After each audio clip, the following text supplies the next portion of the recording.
ओम नमो नारायण हरि ओम नमो नारायण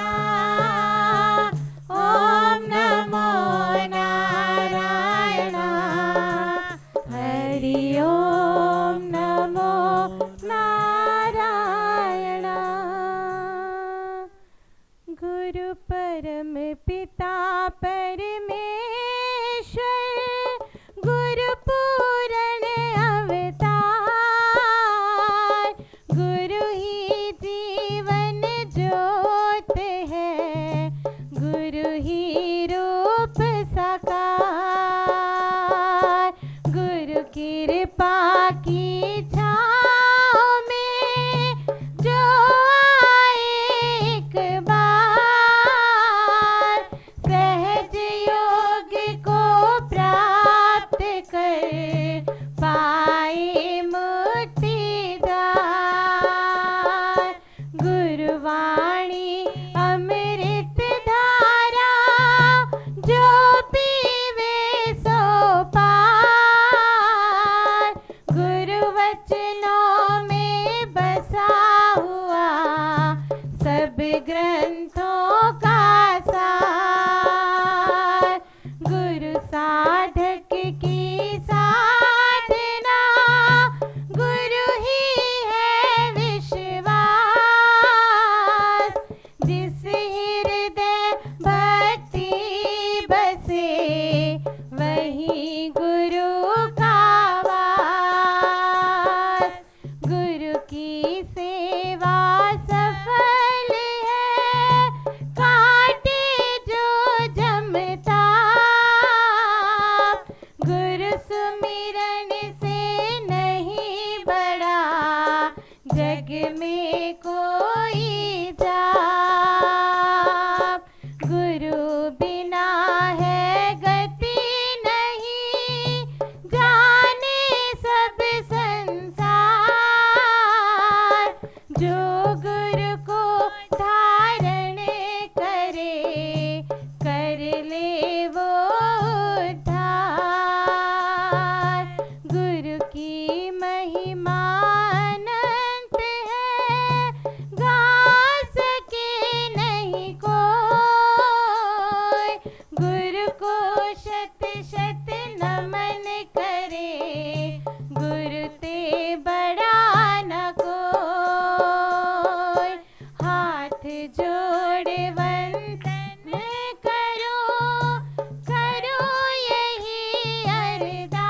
अरदास सेवा भक्ति दीजिए रहूं सदा तेरा दास सेवा भक्ति दीजिए रहूं सदा तेरा दास सेवा भक्ति दीजिए रहूं सदा तेरा दास गुरु पूरन करे पूरन वेदों ने बतलाया है गुरु पूरन करे पूरन वेदों ने बतलाया है गुरु पूरन करे पूरन वेदों ने बतलाया है गुरु पूरन करे पूरन वेदों ने बतलाया है गुरु गोविंद से भी बड़ा जिसने गोविंद दिखलाया है गुरु गोविंद से भी बड़ा जिसने गोविंद दिखलाया है गुरु पूरन करे पूरन वेदों ने बतलाया है हाँ गुरु पूरन करे पूरन वेदों ने बतलाया है गुरु बना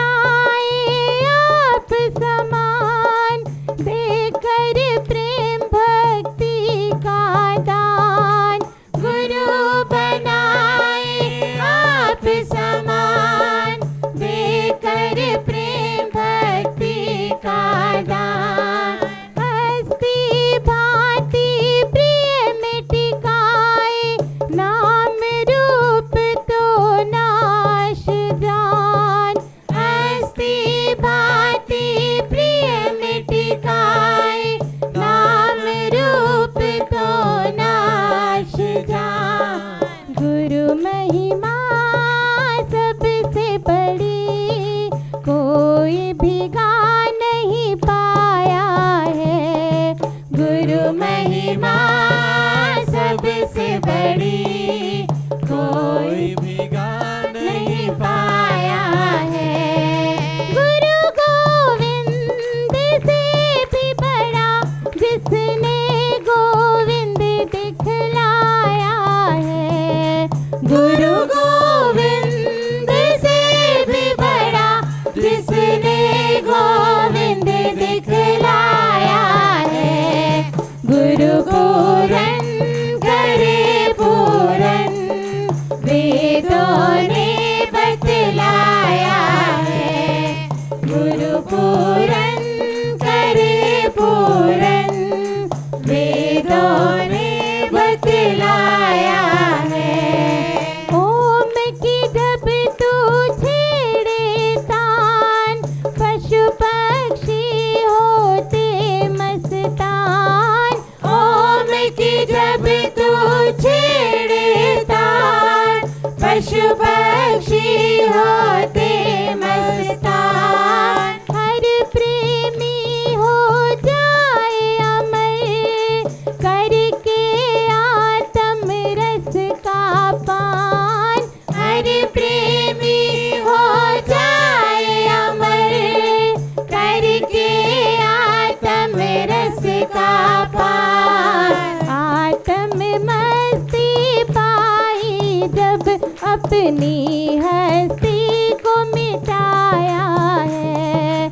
आत्म मस्ती पाई जब अपनी हस्ती को मिटाया है।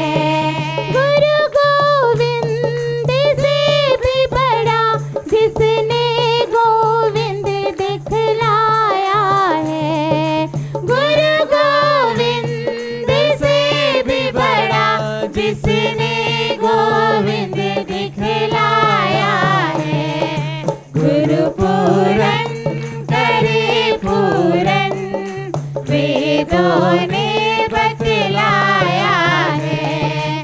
गुरु पूरन करे पूरन, वेदों ने बतलाया है। तेरी मेरी प्रीत है ऐसी, जो शम्मा परवाने की।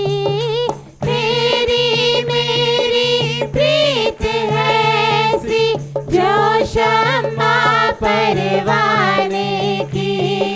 चंदा और चकोरी जैसी, परवाना कोई जमाने की।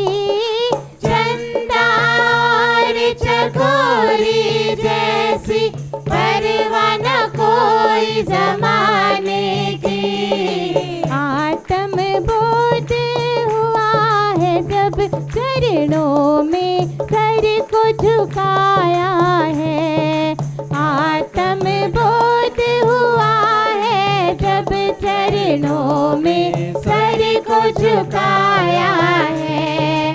गुरु गोविंद से भी बड़ा, जिसने गोविंद दिखलाया है। गुरु गोविंद से भी बड़ा, जिसने गोविंद दिखलाया है। गुरु पूरन करे पूरन, वेदों ने बतलाया है।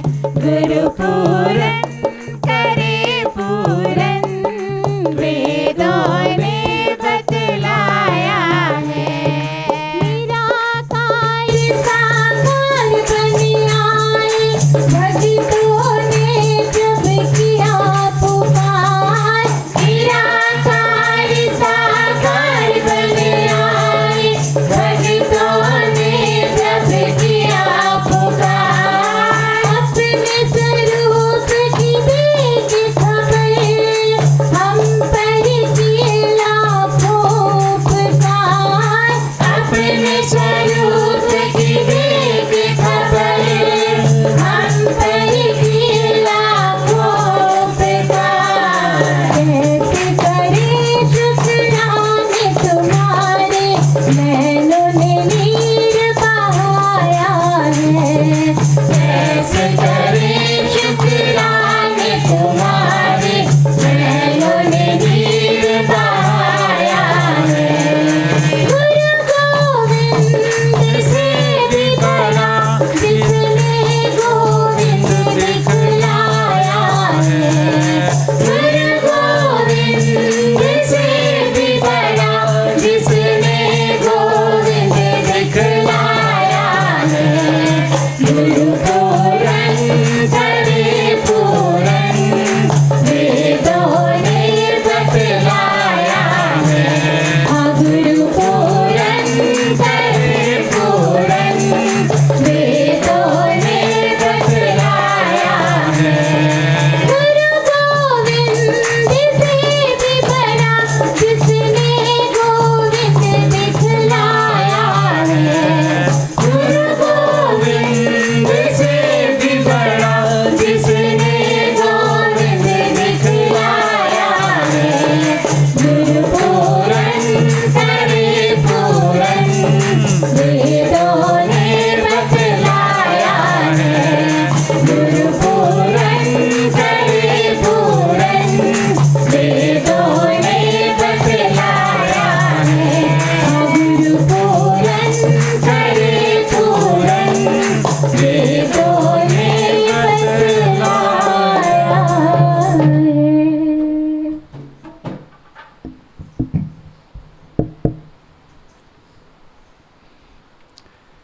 आज के दिन की सबको बहुत बहुत मुबारक।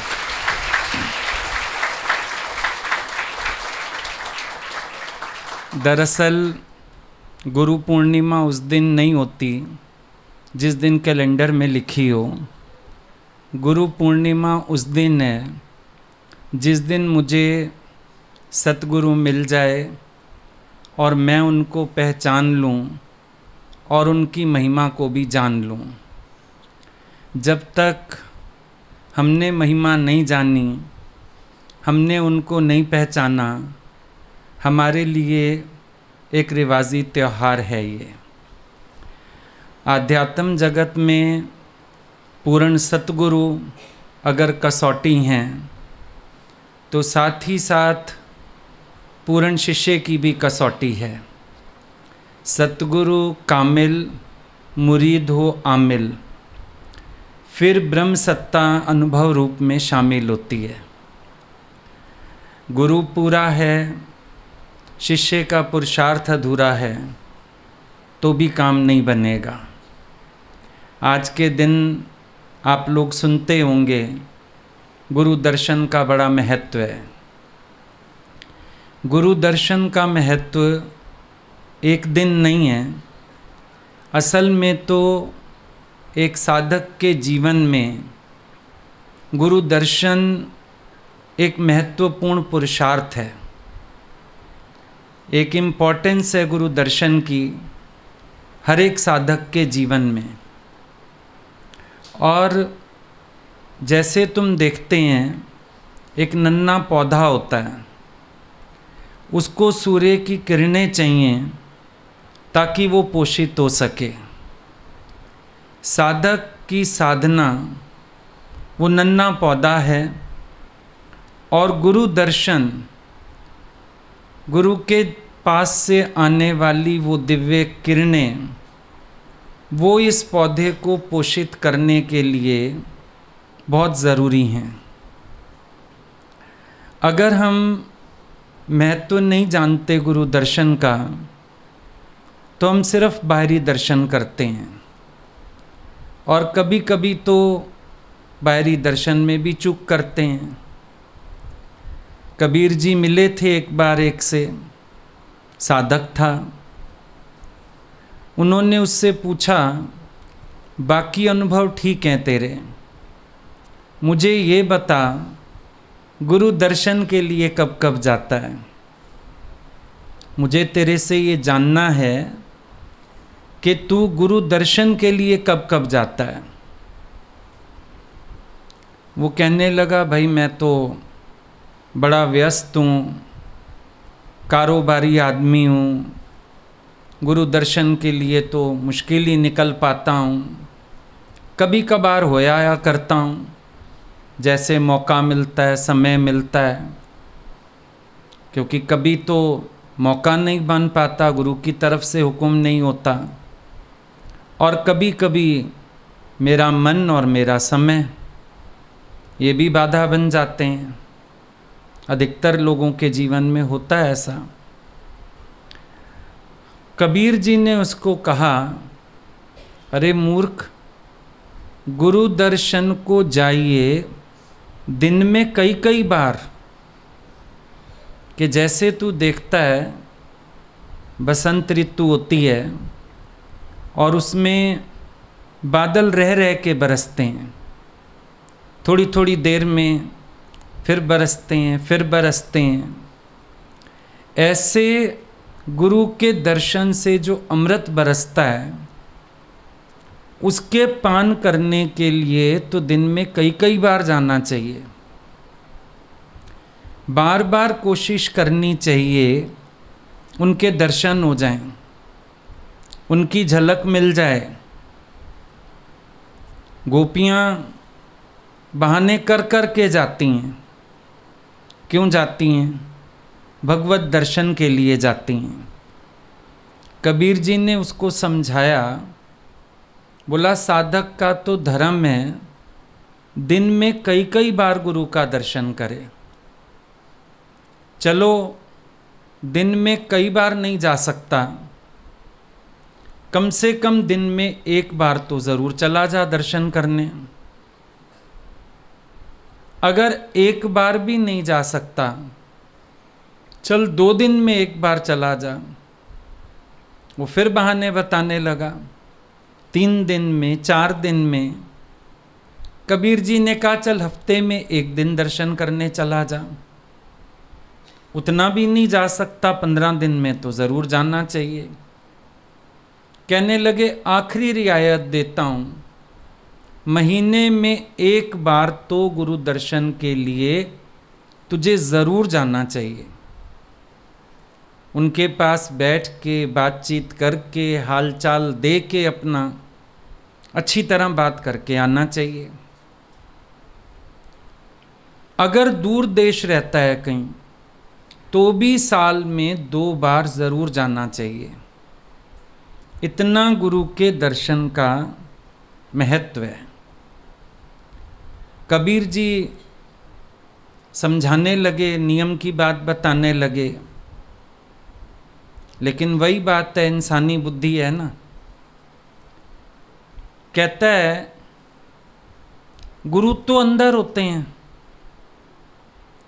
वो तो अंदर से ही दर्शन दे देते हैं, वो तो सपने में भी आ जाते हैं, वो तो ऐसे ही बड़ा प्यार करते हैं, भला जाने की क्या ज़रूरत है। मैं जब याद करता हूँ उसी दिन सपने में आ जाते हैं। मैं जहाँ याद करता हूँ मेरा काम कर देते हैं।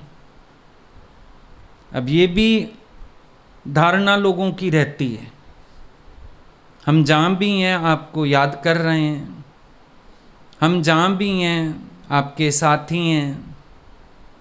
गुरु जी को लोग बुला करते थे, भगवान हम शरीर से वहाँ रहते हैं, ऐसे तो हम आपके पास ही रहते हैं। वो फिर कहते थे शरीर से मेरे पास रहा करो और मन से भले उनके पास चले जाया करो, हम छूट दे देंगे। गुरु को ऐसी बात करनी पड़ती है हम लोगों के चालाकियों को ख़त्म करने के लिए, क्योंकि इंसान चालाक बहुत है। संसार भी चाहता है, भगवान भी चाहता है। ऐसे कहेंगे केवल भगवान प्यारा है, पर क्या संसार व्यवहार नहीं है? संसार से तुम्हारा मन जुड़ा हुआ नहीं है?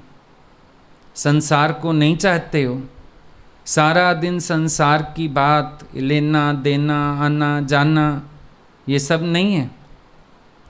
उधर भगवान को भी बुलाते हो, उधर संसार को भी बुलाते हो। अब संसार तो तुम्हारे लिहाज में आ जाएगा, भगवान नहीं आएगा, क्योंकि भगवान की भी शर्त है, जब मेरे सिवाय कोई कुछ नहीं चाहेगा मैं उसके पास जाऊंगा।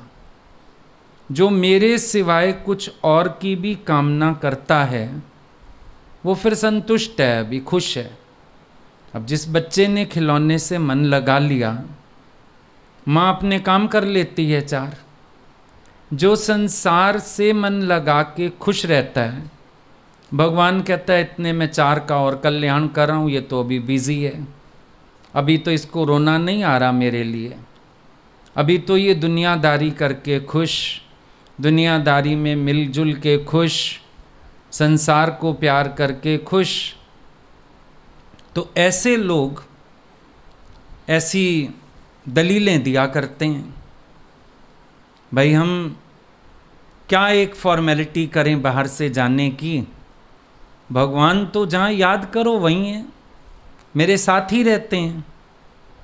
ठगते हैं अपने को और सोचते हैं भगवान भी ठगाई में आ जाएगा। भगवान ठगाई में नहीं आता किसी की।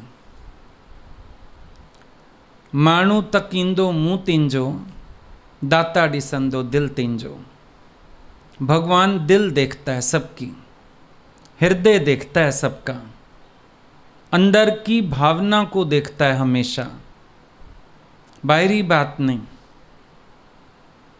तो कबीर जी उसको समझाने लगे, बोले जो महापुरुष होते हैं उनके वाइब्रेशंस बहुत दिव्य और बहुत प्रभावशाली होते हैं। वो कोई साधारण व्यक्ति नहीं है, उनके तो वाइब्रेशंस में भी बहुत इफेक्ट है। एक ब्रह्म ज्ञानी पूरी धरती के लिए काफ़ी होता है, जैसे एक सूर्य पूरी धरती के लिए काफ़ी है, इसी तरह से एक ब्रह्म ज्ञानी पूरे संसार के लिए काफ़ी होता है। इतना उसके वाइब्रेशन स्ट्रॉन्ग हैं कि कहाँ भी कोई भगत बैठा है उसके वाइब्रेशंस वहाँ तक भी पहुँचते हैं। और यही कारण है तीर्थ स्थानों की तरफ दुनिया आज भी भाग रही है। क्या है वहाँ पर? युग पुरुष थे, कोई अवतार थे, और आज भी उनके वाइब्रेशंस वहाँ पर इतने स्ट्रॉन्ग हैं जिनकी वजह से लोग वहाँ भागते हैं। आज भी लोगों को फील होता है वहाँ जाके यहाँ भगवान है। आज भी लोगों को महसूस होता है यहाँ भगवान की खुशबू है। जो लोग भाव वाले हैं उनसे पूछ के देखना, वृंदावन जाते हैं क्या फील करते हैं?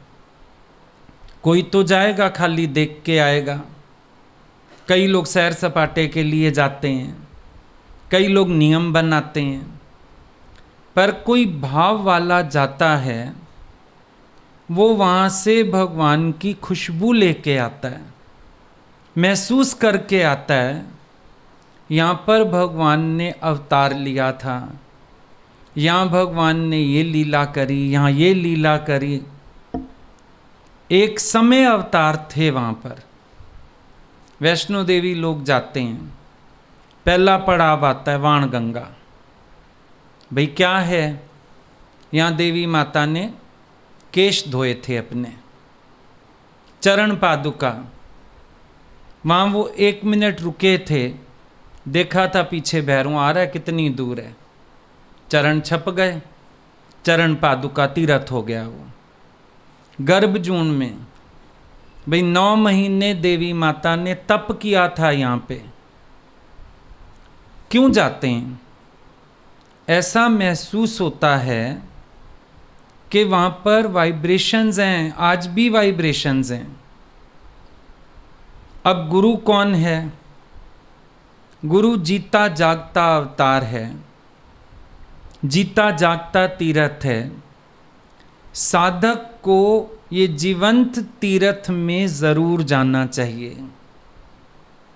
अब जब अवतार चले गए, अब तो समझो बोतलें पड़ी हैं, मैखाना है, पिलाने वाला साकी नहीं है। बोतलें भी खाली हो चुकी हैं, खुशबू भी धीरे धीरे फीकी पड़ती जाती है, क्योंकि मिक्स लोग पहुंचते हैं।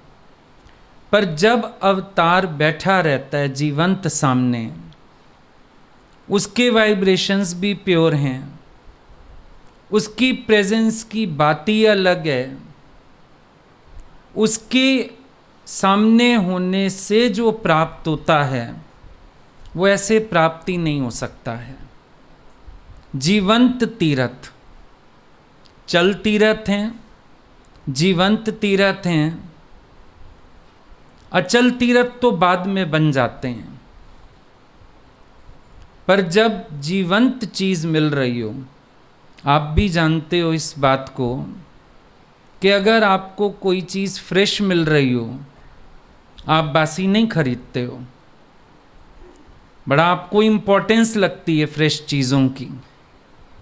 अवतार भी जब सामने हो, वक्त का गुरु, नानक जी ने लिखा, बिन गुरु वक्त मुक्ति नहीं पाए, बिन गुरु वक्त सतलोक ना जाए।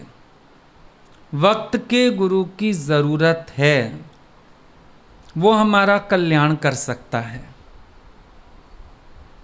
ये ना सोचें कि हम तीर्थों पर चले गए, कोई समझाने वाला भी तो चाहिए, कोई पढ़ाने वाला भी तो चाहिए।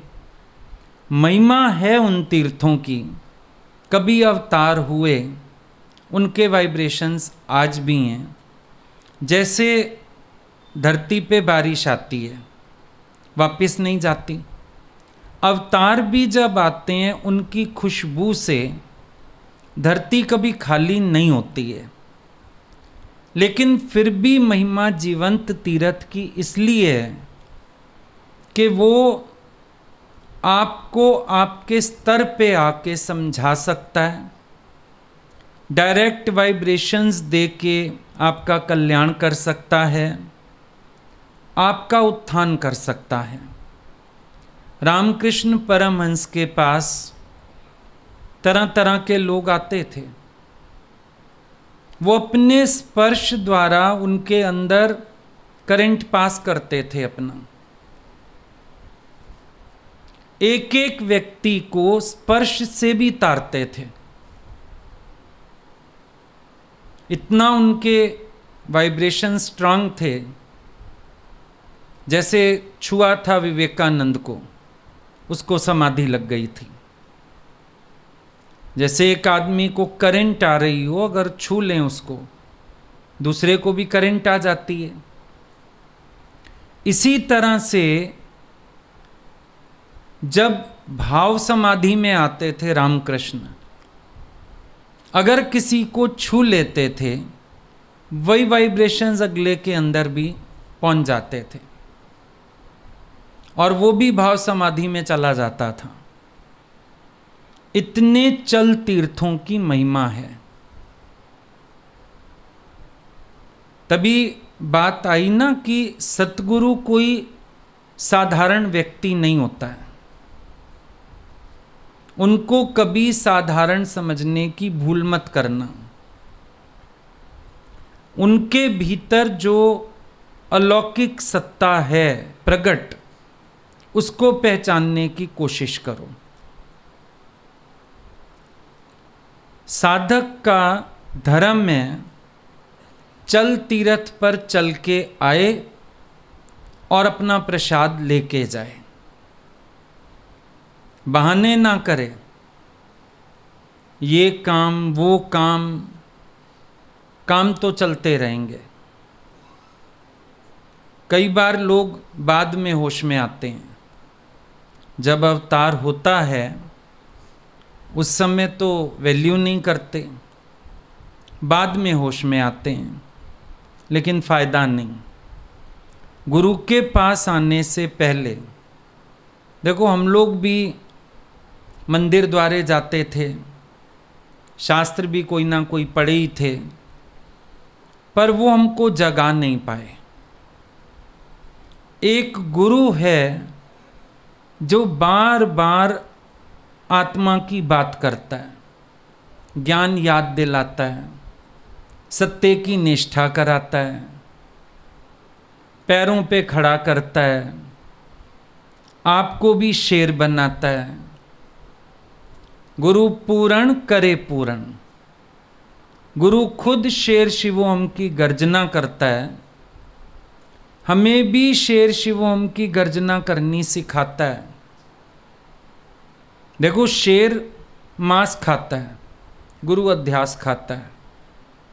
वो शेर मांस खाता है ना, पकड़ ले तुम्हें मांस खा लेगा।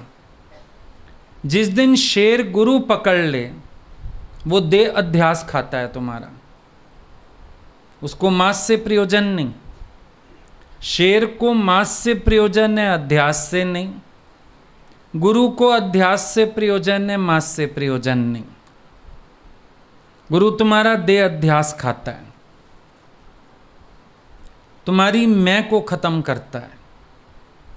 गुरु सत्य की बात बताता है।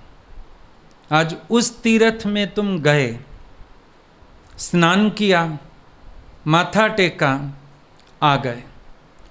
चल तीर्थ के पास तुम आओगे, तन तो घर से नहला के ले आओ। मन का स्नान यहां पर होता है।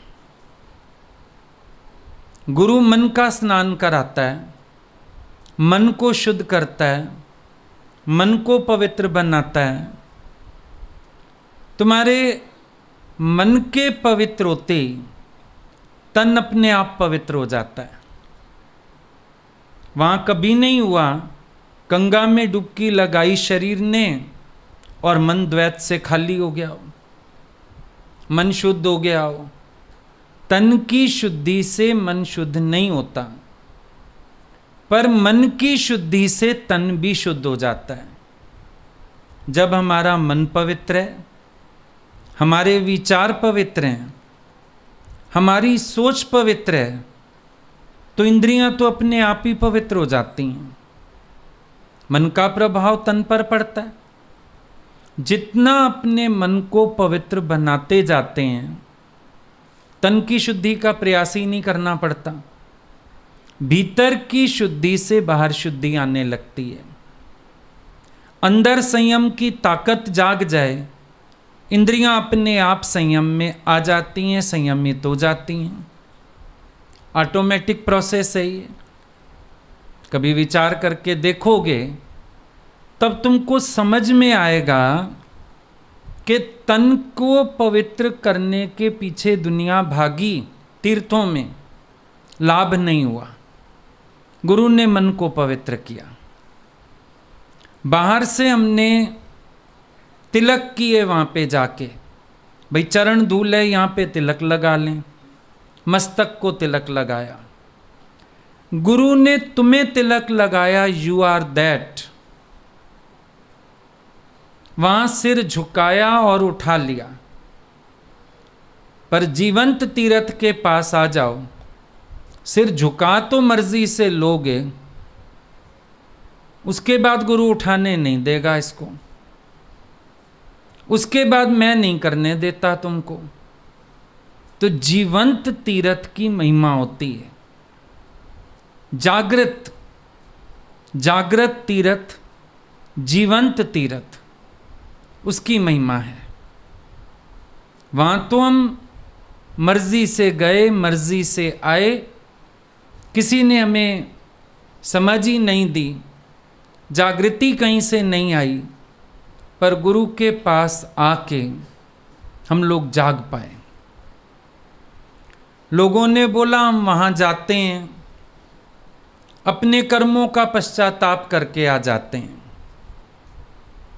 लेकिन गुरु के पास आओ, गुरु कहता है पश्चाताप सच्चा तब जब नाउ सिन नो मोर।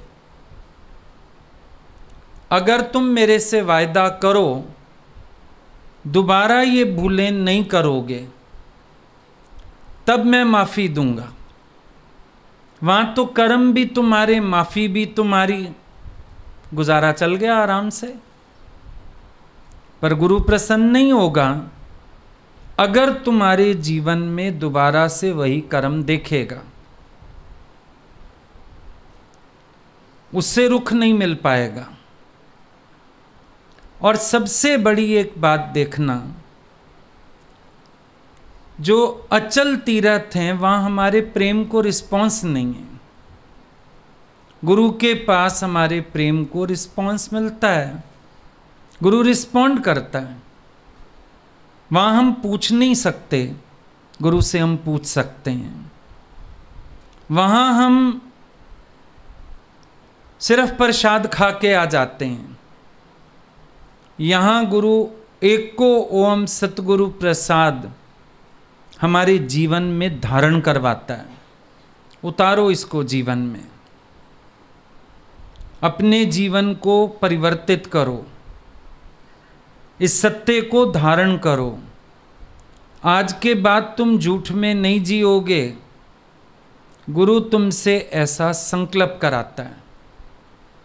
ये सारी महिमा जीवंत तीर्थ की है, जीता जागता तीर्थ। वहाँ मेले हैं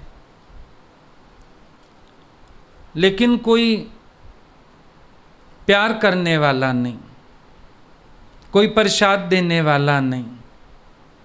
अब जो आनंद अर्जुन को आया होगा गीता सुनने का, अब चाहे हम वृंदावन चले जाएं, वो आनंद कहाँ से मिलेगा?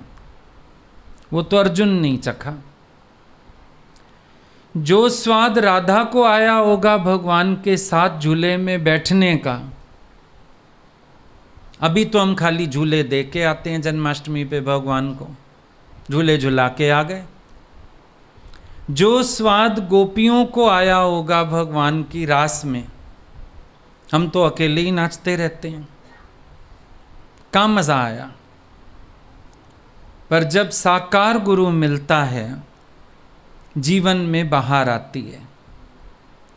गुरु के मिलने से भक्ति का सही स्वरूप पता चलता है, सर्व संशयों की निवृत्ति होती है, आनंद की प्राप्ति होती है, आर्ट ऑफ लिविंग आता है, जीने का ढंग सीखते हैं हम, और अपनी भूलों की भी पहचान होती है। वहाँ तो लोग अहंकार करते हैं, मेरा नियम है हर महीने वृंदावन जाने का, मैं तो मंदिर जाए बिना पानी नहीं पीता हूँ। अहंकार है बस। अहंकार को हरने वाला सतगुरु जब तक सामने अवतार नहीं होगा, अहंकार तो खत्म नहीं हो सकता है, अहंकार नहीं हरा जा सकता। इस अहंकार को गुरु ही हर सकता है। तभी बुल्ले शाह ने जब महिमा अनुभव की अपने गुरु की, तो उसने बोला, मैं क्यों कर जावा काबे नू, मेरा सजदा यार प्यारे नू। मैं काबे में क्या करने जाऊं, मेरा सजदा तो मेरे यार को है, मेरा सजदा तो मेरे भगवान को है, मेरा सजदा तो मेरे जीते जागते साकार तीर्थ को है। इसीलिए उसने एक बार जब महिमा अनुभव कर ली, तो फिर वो कहता है, मुझे ना हाजत पढ़ने पढ़ाने की, ना किसी तीर्थ में जाने की, मैं तो सब कुछ अपने गुरु के पास पाके बैठा हूँ। अनुभव कर लिया, तो फिर नहीं जानना चाहता कहीं। हाजी लोक मक्के वल जांदे ते मेरा रांझण माही मक्का। हाजी लोग जा रहे हैं कहाँ? मक्का मदीना हज करने, ते मेरा रांझण माही मक्का। मेरा मक्का कहाँ है? मेरा यार ही मेरा मक्का है। जितवल यार उतेवल काबा, भाਵੇਂ फुल किताबां चारे। कहता है जिस तरफ यार है उसी तरफ मक्का है, काबा उस तरफ है, भाਵੇਂ फुल किताबां चारे। चारी वेद खोल के देख ले, जहाँ यार है मक्का वहीं है, काबा वहीं है, वरना कहीं नहीं है। ये उसका अनुभव था। सुल्तान बाहू, उसका अपना अनुभव है। वो क्या कहता है? वो भी कहता है कि जो हज है, मैं क्यों कर जावा काबे नू, वो भी नहीं जानना चाहता। वो भी कहता है कि मेरा जो गुरु है, मुर्शिद है, मेरा सजदा भी उस तरफ है, अलग नहीं। मुर्शिद की महिमा जानी सब ने।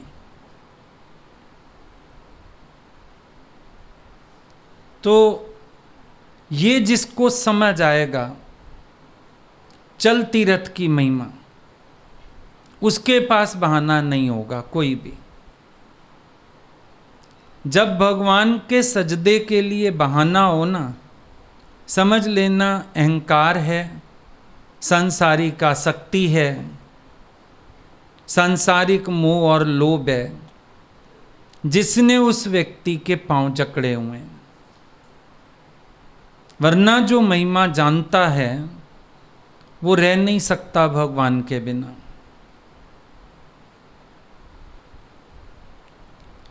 गुरु अरविंद हुए एक, उनकी दरबार एक दिन लगी हुई थी। एक नेत्रहीन मुरीद आके बैठा हुआ था, अंधा आके बैठा था। तो किसी ने उससे पूछा, आप यहाँ क्या करने आए हैं?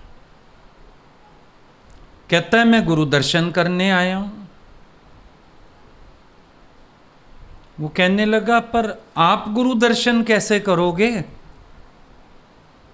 भाई आंख ही नहीं है, देखोगे कैसे? आप दर्शन कैसे करोगे?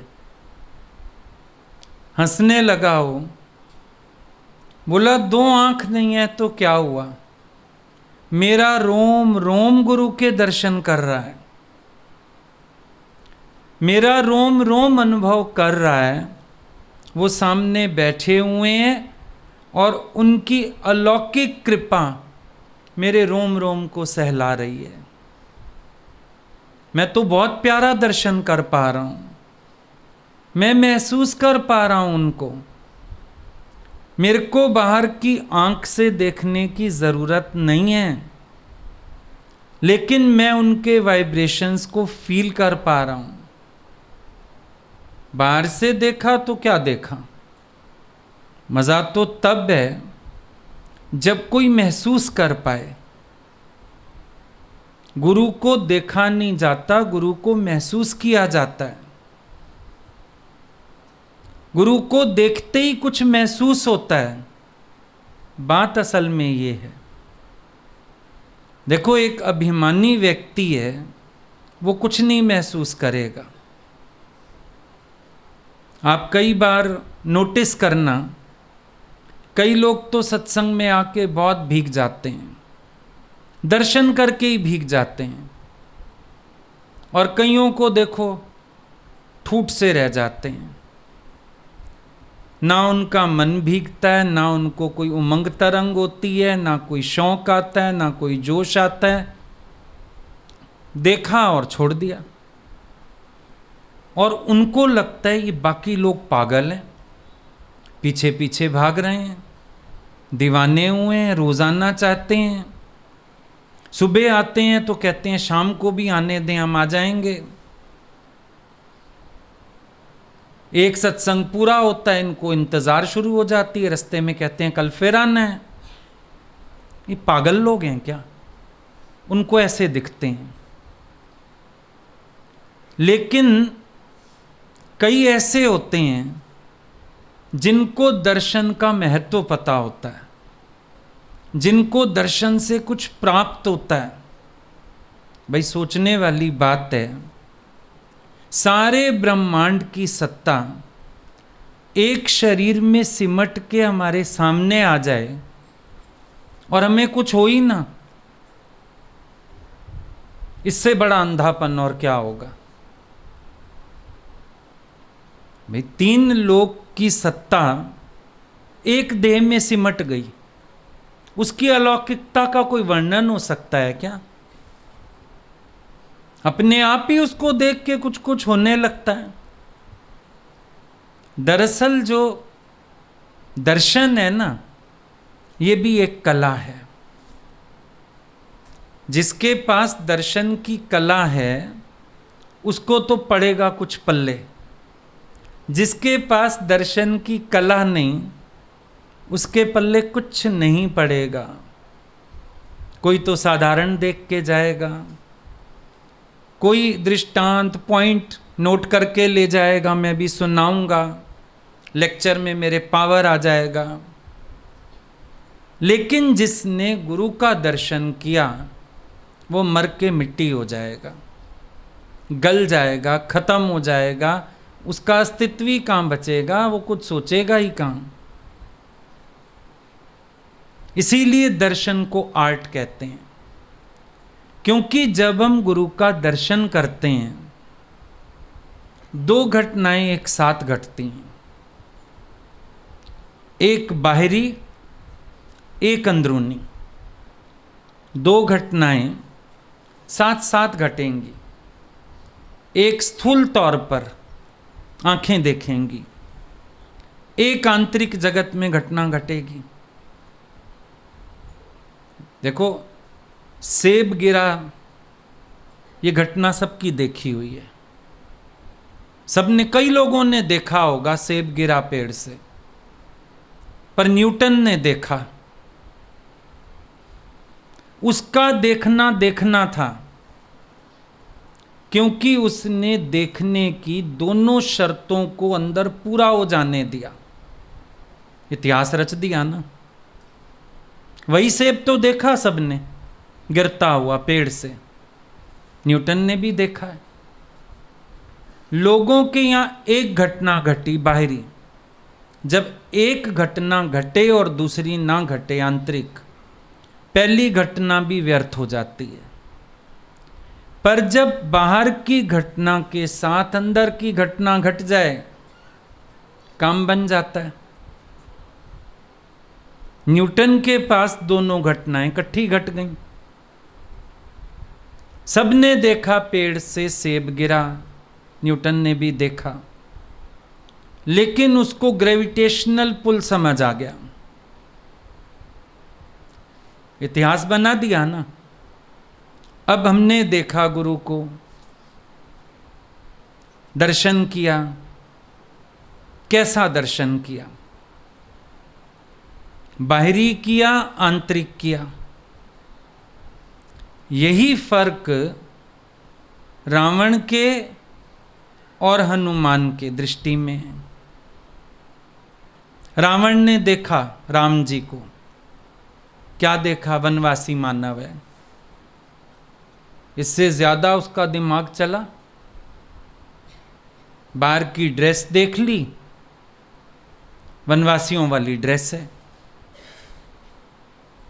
और मानव चोला देख लिया। बार बार देखो उनको कैसे बुलाता है, ए बनवासी मानव, बोलता ही ऐसे। वहीं तक है ना स्थूल दृष्टि। एक घटना घटी है जो बाहरी रूप देख रही है, बाहरी दृश्य देख रही है। असल में जब दर्शन की बात होती है, हर व्यक्ति सोचता है बस बाहर के दृश्य को आंखों में भर लिया ना, दर्शन हो गया। जबकि इसको दर्शन नहीं कहते। बाहरी दृश्य आंख में भर लेना दर्शन नहीं होता, अंदर घटना घटनी चाहिए।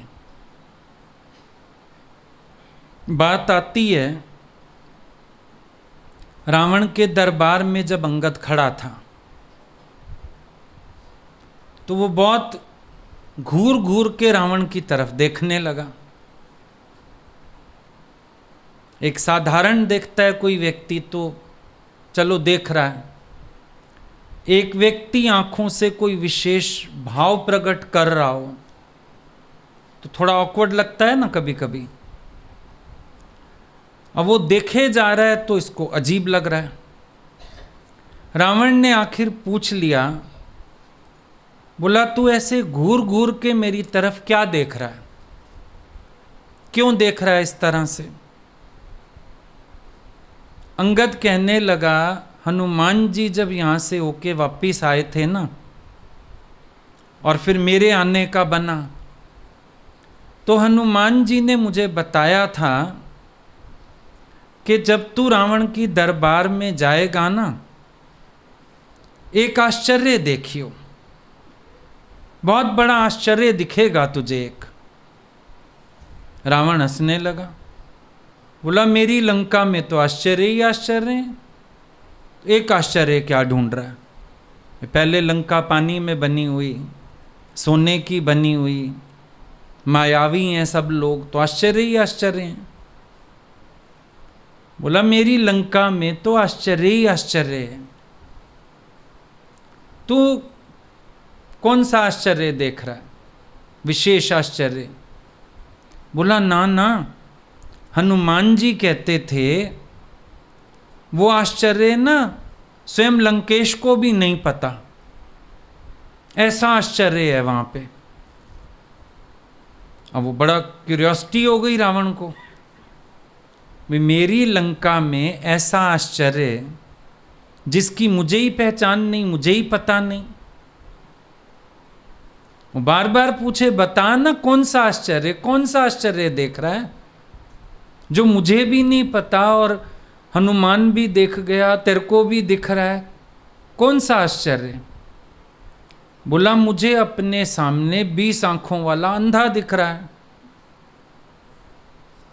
20 आंखों वाला अंधा? बोला तू है ना, महाआश्चर्य, साक्षात भगवान है सामने और तू उनको पहचान नहीं पा रहा, तो आश्चर्य ही तो है। लोगों को 2 आंख से सब दिख जाता है, हम लोगों को दिख गया, हनुमान जी को दिख गया, मुझे दिख गया, हमको 2 आंख से भगवान दिख गए, तू 10 सिर 20 आंखें लगाए बैठा है। महाआश्चर्य है कि तुझे सामने भगवान होते हुए और दिख नहीं रहे हैं। तो यही होता है दुनिया में, जब अवतार आता है ना, अधिकतर लोग आंखों वाले अंधे हो जाते हैं। वो उनकी बाहरी वेशभूषा देखेंगे, कर्म देखेंगे, बातें देखेंगे, पहचान नहीं पाते उनको कि वो कौन हैं, क्या हैं।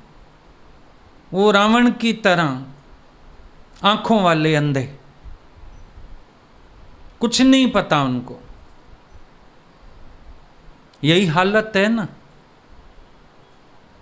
तुम विचार करके देखना, जब जब अवतार आए संसार ने नकारा क्यों? लोगों ने उनकी निंदा क्यों की? लोगों ने उनसे वैर क्यों रखा? लोग उनसे चिढ़े क्यों? लोगों ने उनकी बुराइयां क्यों करी? क्योंकि उन्होंने उनको साधारण करके देखा, क्योंकि रावण की तरह उनकी आंखें अंधी हो गईं। सामने भगवान होते हुए भी नजर नहीं आ रहा, सामने भगवान के होते हुए भी खाली बैठे हैं, रूखे बैठे हैं, सूखे बैठे हैं, और भगवान के सामने भी अपनी चलाने में लगे हैं। रावण अपनी चलाने में लगा है, यहां तक कि भगवान को भी शिकस्त देने में लगा है। हुआ ना 20 आंखों वाला अंधा, क्योंकि सोच के देखता तो उसको उनकी सामर्थ्य पता चलती। एक पिता के कहने पर जो सहर्ष राज्य छोड़ के चले गए,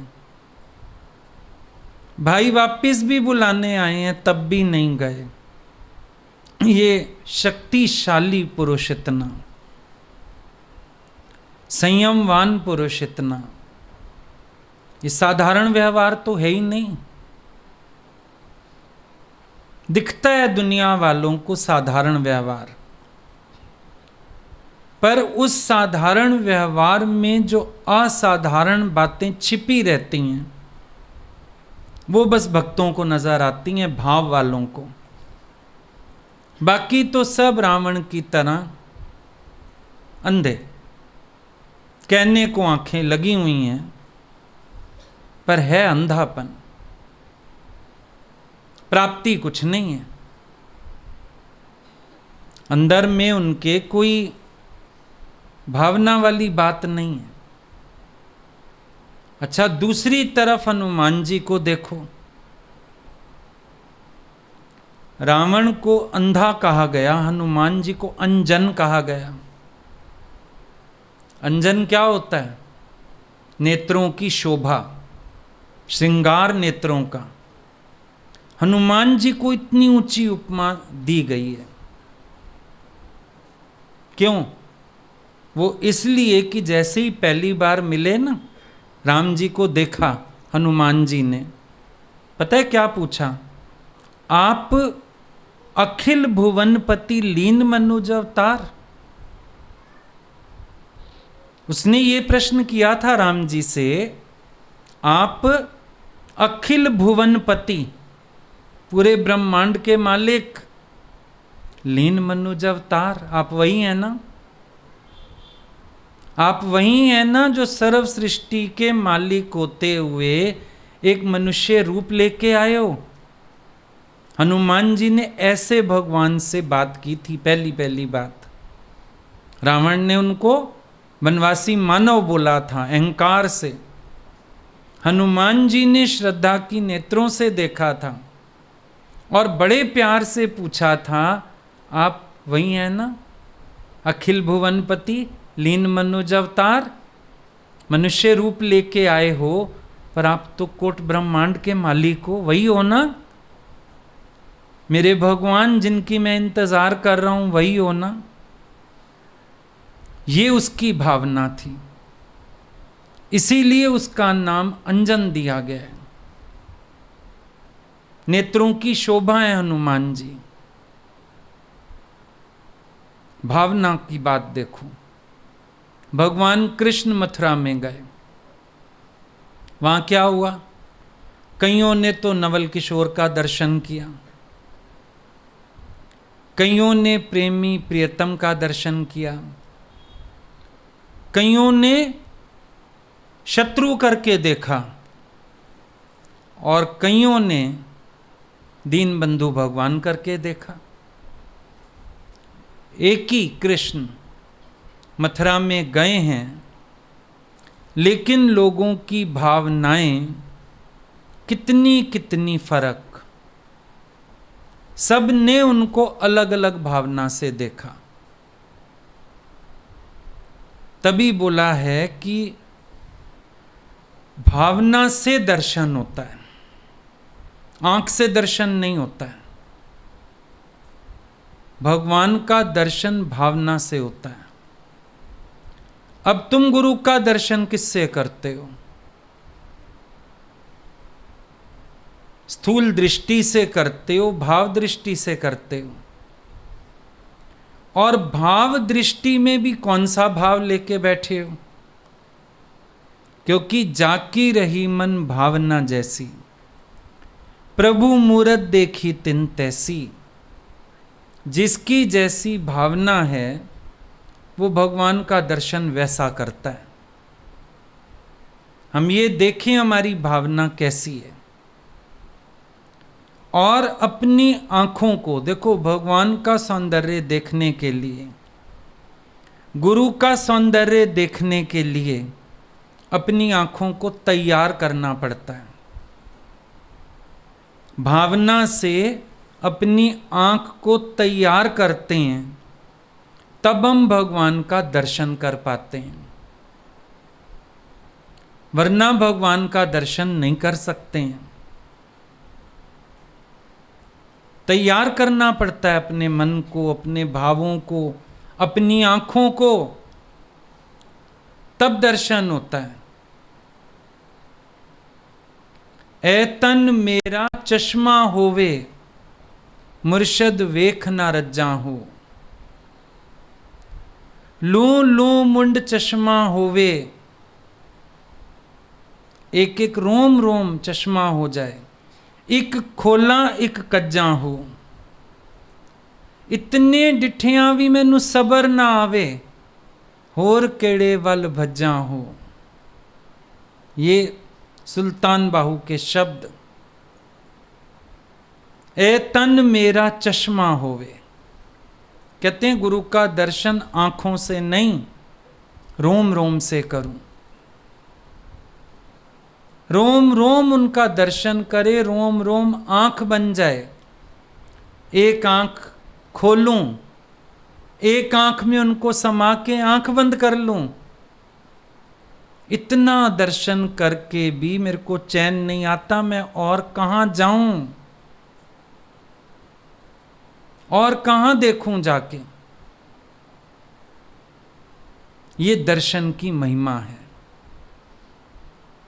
गुरु दर्शन आज के दिन सब बोल रहे हैं, आज के दिन जानना चाहिए, गुरु दर्शन के लिए जानना चाहिए। लेकिन सब जाएंगे बाहरी दर्शन करके लौट आएंगे।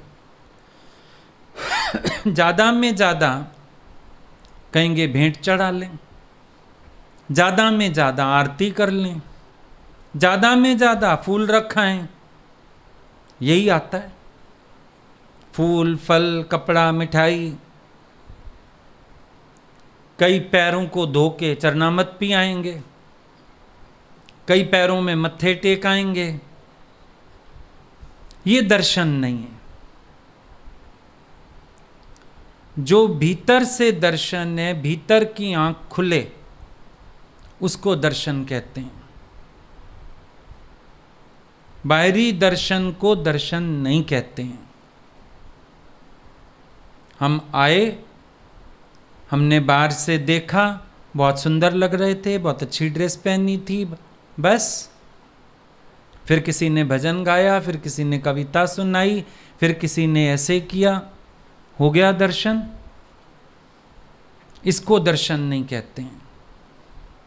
दर्शन का महत्व पता होगा, हर वक्त अंदर दर्शन के लिए उकसाहट रहेगी। जानना है, मिलना है, तभी तो सारे सकाम बंधन कटेंगे, तभी तो सारी माया पीछे होएगी, तभी तो दौड़ना शुरू होएगा, तभी तो सारा संसार फीका लगेगा। दर्शन की हुड़क होए, जैसे शराबी को हुड़क उठती है ना, समय हो जाता है, हुड़क उठती है, दर्शन की हुड़क होती है। भक्त के अंदर दर्शन की हुड़क होती है। जानना है, पहुंचना है, दर्शन करना है। हो सकता है कभी कभी कोई तुम्हें ये भी कह दे, रोज तो जाते हो, रोज तो देखते हो, अब तो टीवी में भी देख लेते हो, फिर क्या करने जाना है। तुम्हें पता होना चाहिए, रोज देख के भी दिल भरता नहीं, रोज देख के भी वो रोज नहीं रहे हैं। पुराने लगते ही नहीं कि कल भी देखा था, आज फिर देखें।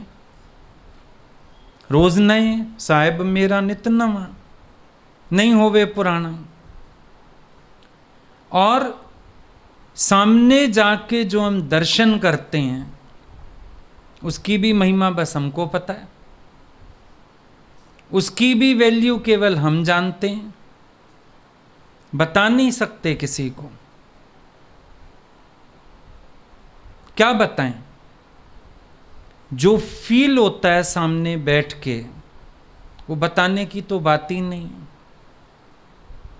जो सामने बैठ के गुरु के महसूस किया, वो आज तक कोई जबान बयान नहीं कर सकी।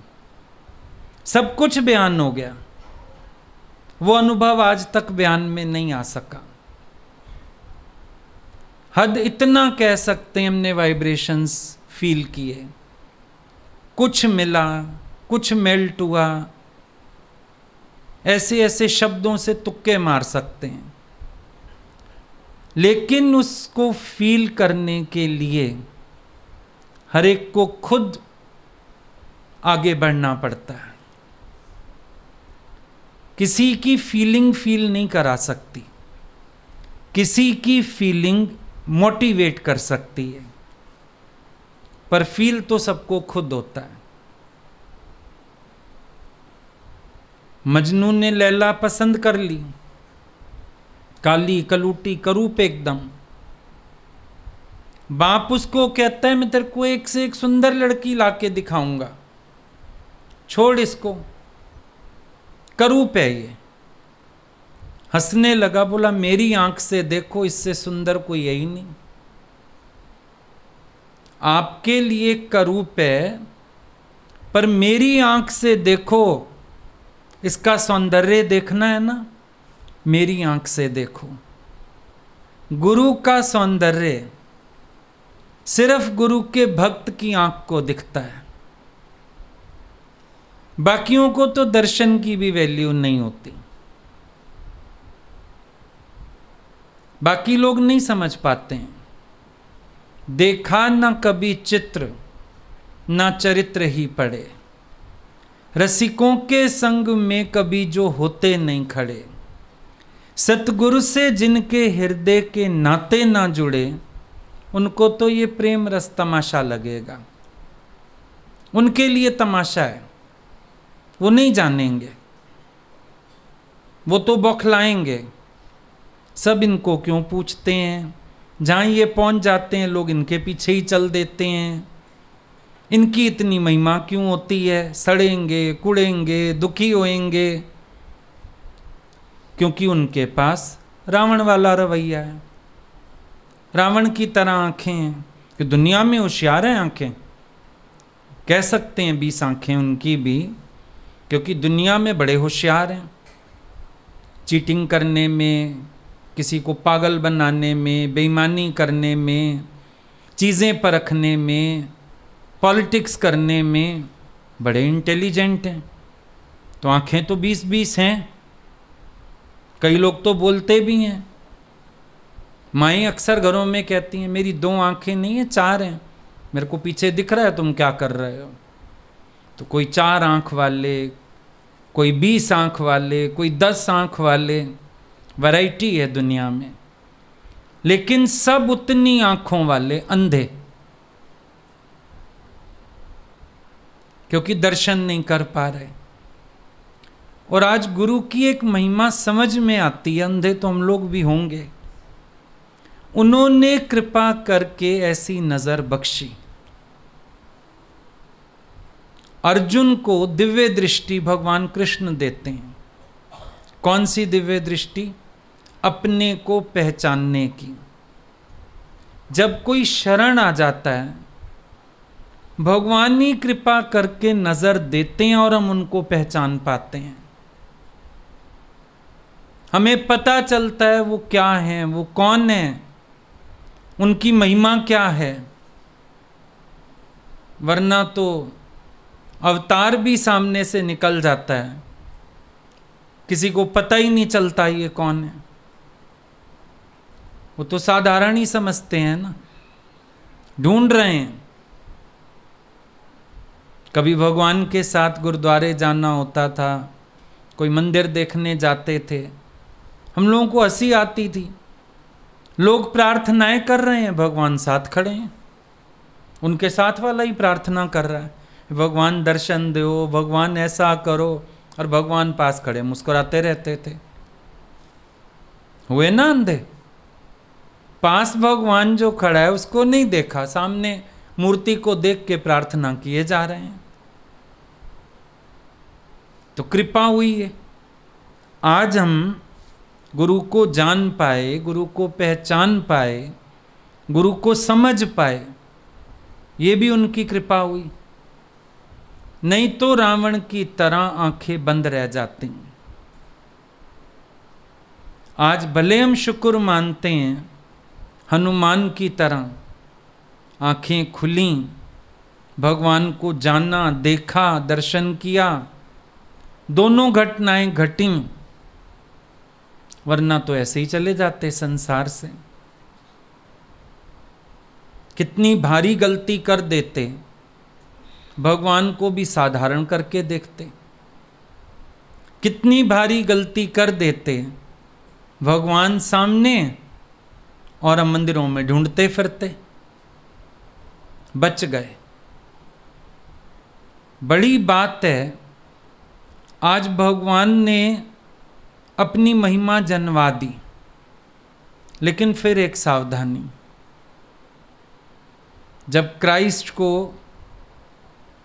बोला ना क्रॉस लेके ऊपर जाओ, और सबको बोला इनके ऊपर कोड़े बरसाओ, तो जिस जुडास ने चुगली खाई थी वो फूलों का कोड़ा बना लाया। सब कोड़े मार रहे थे और क्राइस्ट चुपचाप चल रहे थे। जैसे ही जुडास ने मारा फूलों का कोड़ा, क्राइस्ट बड़ी जोर से कराहे। कहता है लोगों ने चमड़े के हंटर मारे, आपको दर्द नहीं हुआ, मेरे फूलों के हंटर से आपको दर्द हो गया। बोला जिन्होंने चमड़े के हंटर मारे वो मेरे को जानते नहीं थे, मेरे साथ रहे नहीं थे, मुझे पहचानते नहीं थे, पर तू तो मेरे साथ रहा, तू मेरे स्वभाव को जानता था, मेरे प्यार को जानता था, मेरी इनोसेंसी को जानता था, मेरे ज्ञान और ज्ञान के निश्चय को जानता था। तूने ऐसा किया तो मुझे ज्यादा पीड़ा हुई, औरों ने किया मुझे पीड़ा नहीं हुई, पर तूने किया मुझे पीड़ा हुई। तो गुरु को पहचान भी लें तो भी मन से बच के रहना है। अगर अपनी हस्ती बचा ली तुमने, फिर मन तुम्हारी आंखों में धूल झोंक देता है, मन फिर पहचानने नहीं देता है। कई बार तो मन बराबरी पे आ जाता है, जो तू है सो मैं हूं, गुरु ने उदारता से कह दिया। तो कई लोग अपने को ही वैसा बना के बैठ भी जाते हैं, तो और मूर्खता है और मूर्खता है। सच बात तो यही है कि वो भी निगुरा है, क्योंकि गुरु की महिमा को जानने के बाद कोई उनसे बराबरी की तो सोच ही नहीं सकता है, निश्चय से भले कुछ भी हो। पर एक बार अगर हम उनकी महिमा को जान गए, समझ गए, फिर हमारे अंदर बराबरी का भाव कहां से आएगा? फिर हम ये कैसे सोच सकते हैं कि मुझे दर्शन की जरूरत नहीं, लोग भले मेरा दर्शन करें? तो निगुरा हुआ वो, फिर गुरुवान नहीं हुआ। उसने भी गुरु को जाना नहीं, वो भी अंधा हुआ। जिसने बराबरी की हिम्मत कर ली, उसने भी कहाँ जाना? फिर वो भी नहीं जान पाया, वो भी खाली रह गया। इसीलिए गुरु दर्शन के महत्व को समझना, कैसा दर्शन और उस दर्शन के बाद कैसी स्थिति।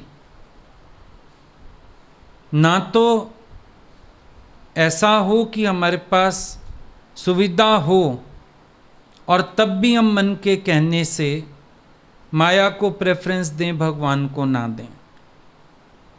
ना कभी अंदर सेटिस्फाइड होना, भगवान तो साथी हैं, वो तो सपने में भी आ जाते हैं, अंदर ही अंदर भक्त को तारते हैं। ना ऐसे सेटिस्फाइड होना कभी, और ना ही कभी ऐसा हो कि तुम दर्शन करो और तृप्त ना हो, दर्शन करो और मेल्ट ना हो, दर्शन करो और भीगो नहीं। शुरू में हमने भगवान से एक बार पूछा था कि चलो हम अपने वहाँ होते हैं, ठीक है, हम लोग उदास होते हैं, अब आपको देख के भी आंसू आते ही रहते हैं, देख के भी लगता है हम रज ही नहीं पा रहे हैं, देख के भी मन भीगता है। भगवान ने बोला ये प्यार हमेशा बना रहे, अगर गुरु को मिलो तो उनको मिल के भी अंदर ऐसे भाव उमड़ने चाहिए। ये नहीं कि दर्शन करके मैं तृप्त हो गया, दर्शन करके मैं खुश हो गया। दर्शन करके भी अंदर भावों का सैलाब उमड़ना चाहिए। ऐसा ना हो कि तुम्हें भी कोई कहे कि हम तेरे में एक महाआश्चर्य देख रहे हैं, आंखों वाला अंधा बन जाओ।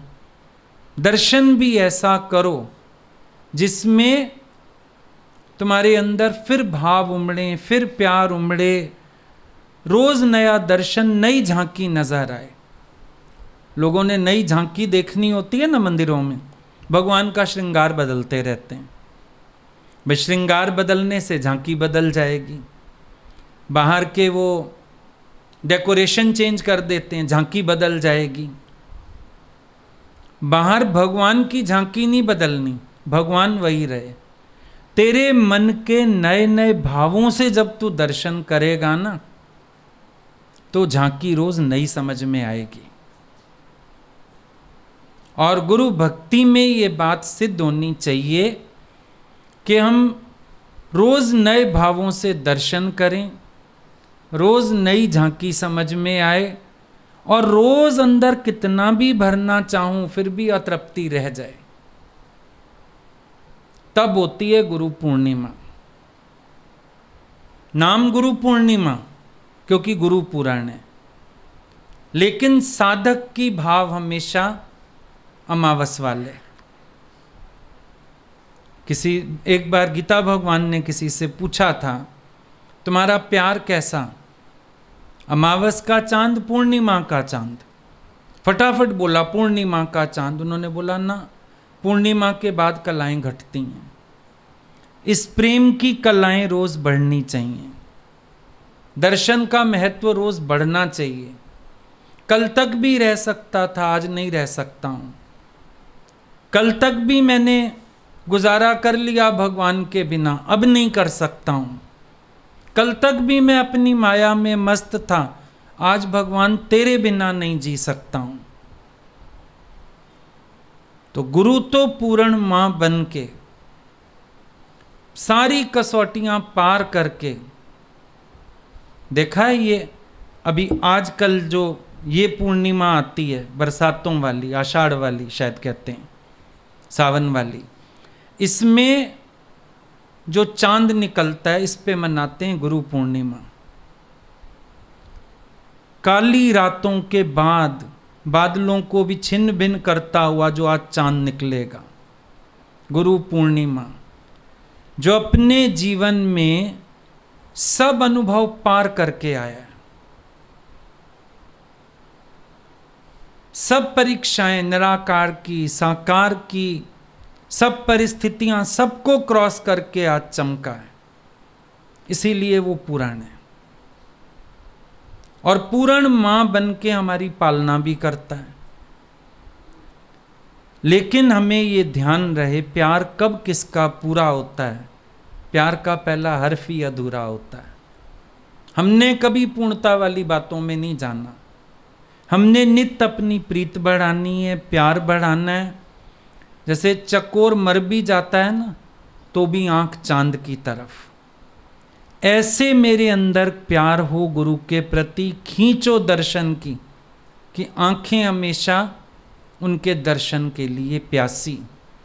एक बार दर्शन कर लिया रजेगा नहीं, दर्शन की प्यास बढ़ेगी। एक बार मिल लिए तृप्त नहीं हो जाएंगे। बोला मैं तो आई फकत तेरे दीदार को, क्या खबर थी कि आते ही लुट जाऊंगी। फूल लाई थी बस पेश करने तुम्हें, क्या खबर थी कि खुद ही मैं बिक जाऊंगी।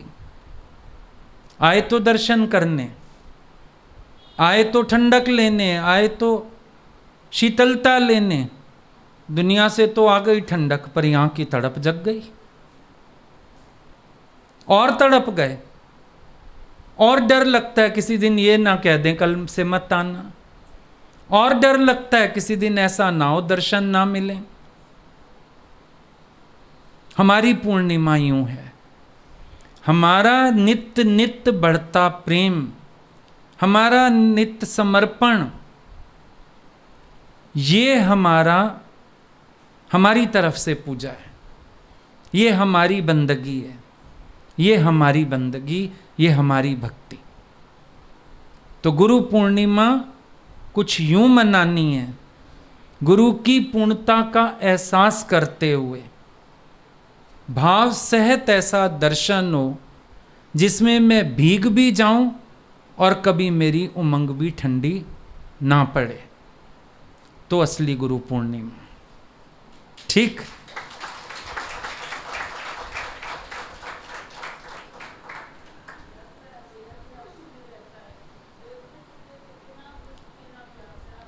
सही बात है, हर समय अंदर प्रेम बना रहे, ये भाव बने रहें, ये शौक जगा रहे, और ये भी गुरु की कृपा से है, ये भी भाव हमेशा रहे। हाँ, कि भगवान की कृपा ही है, ये भी, ये भगवान की मेहरबानी है हम लोगों के ऊपर। हमारा कोई इसमें पार्ट नहीं है, कोई होशियारी नहीं है। इतनी समझ देने वाले भी भगवान खुद, इतनी जागृति देने वाले भी खुद, ऐसे एहसास कराने वाले भी वो खुद, ऐसी कृपा लुटाने वाले भी वो खुद। ये सब उनकी मेहरबानी है। हाँ, इस मेहरबानी का भी हम लोग शुक्राना मानते चलें। मेहरबानी माने, मेहरबानी का शुक्रिया करें, कृपा माने भगवान की, यही सबसे बड़ी बात है। तेरे चरणों पे सर मेरा झुका हुआ, तू रहम कर ये झुका रहे। कभी सिर उठाने का ख्याल ना आए, कभी कुछ बनने का ख्याल ना आए, कभी ये ख्याल ना आए बस पा लिया जो पाना था। नहीं, हमेशा मेरा दामन फैला है भगवान के आगे, उनकी कृपा पात्र मैं हमेशा हूँ, उनसे हमेशा प्यार लेने के लिए लालायित हूँ। उनके दर्शनों की प्यास मेरी आँखों को हमेशा ही है। हमेशा अपने भाव हम ऐसे बनाए रखें। हाँ, भजन सुनाए।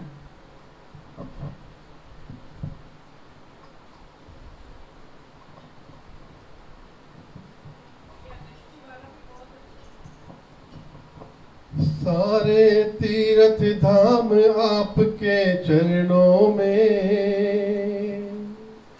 सारे तीर्थ धाम आपके चरणों में।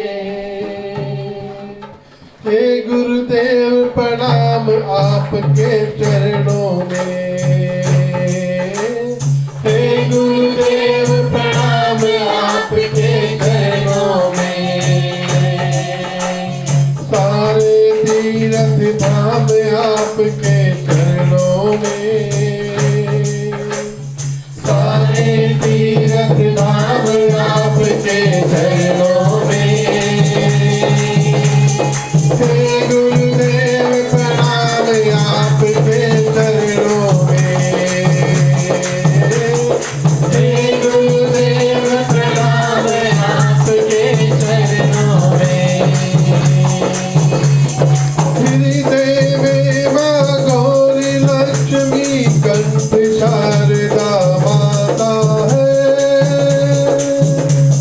हृदय माँ गौरी लक्ष्मी कंठ शारदा माता है। जो भी मुख से वचन कहे वो वचन सिद्ध हो जाता है।